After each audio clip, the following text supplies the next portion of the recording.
12 News is your local election headquarters, and tomorrow is the big day. Roughly 97 million Americans have already cast their ballots, nearly doubling the 50 million who voted in early 2016.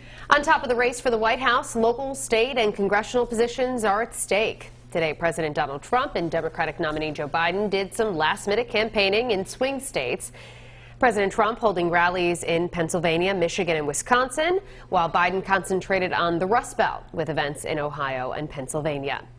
Some business owners aren't taking any chances and have boarded up their doors and windows ahead of tomorrow night. This is video from outside the Providence Place Mall. You can see some of the plywood has already been spray painted. Santander Bank tells us they have boarded up windows and are closing branches in big cities at 2 o'clock tomorrow afternoon out of an abundance of caution. Tonight, we're hearing from two Rhode Islanders who've seen firsthand what it takes to run for the White House. Republican Sean Spicer served as President Trump's communications director and press secretary, while Democrat Tad Devine has worked on presidential campaigns for Al Gore, Kerry and Bernie Sanders. 12 News anchor Kim Kalunian spoke with both men about this year's race and what they'll be watching for tomorrow. Kim?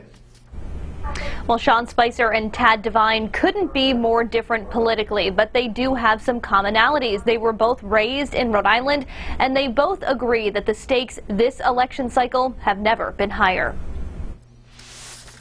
Every 4 years, the candidates tell us this is the most important election of our lifetime, and this time it's true. Democratic strategist Tad Devine believes the results of this year's presidential election will reverberate for years. It's really going to, be the turning point, I think, in where this country's going to go, not just for the next 4 years, but for the next decade or two. Former White House press secretary Sean Spicer agrees, writing in a new book about the potential societal impacts of this election. People really want to get out there and support the president in a way that I never saw for any political candidate on either side of the aisle, since I grew up there. On Election Day, both will be watching intently as the first polls close, looking not just at the top line numbers, but the margins by which each candidate is winning or losing in key states. If the margins in a place like Kentucky, where Trump won by something like 30 points last time, are significantly reduced, if places where he was winning, by 30 and 40 points, he's now winning by 10 points or 8 points and things like that, that's a very important first indicator.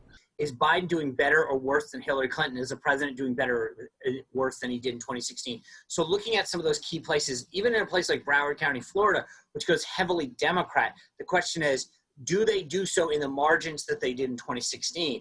And if not, that's a very good sign for the president. When it comes to 2016, both were quick to point out the differences of this cycle. Look, we were down in 2016, but I think two things are important. Number one, the polls show momentum and direction more than anything else. If you looked at the profiles underneath the horse race 4 years ago, Hillary Clinton had a negative, favorable, unfavorable.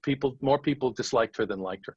That's different than Biden. And of course, after it's all over, the analysis will have just begun. If at the end of the day, when he loses, there's going to be a million people that try to analyze why, and if he wins, they're going to say he was a genius for continuing to do this stuff. So I think the eye's always in the beholder of who wins a race.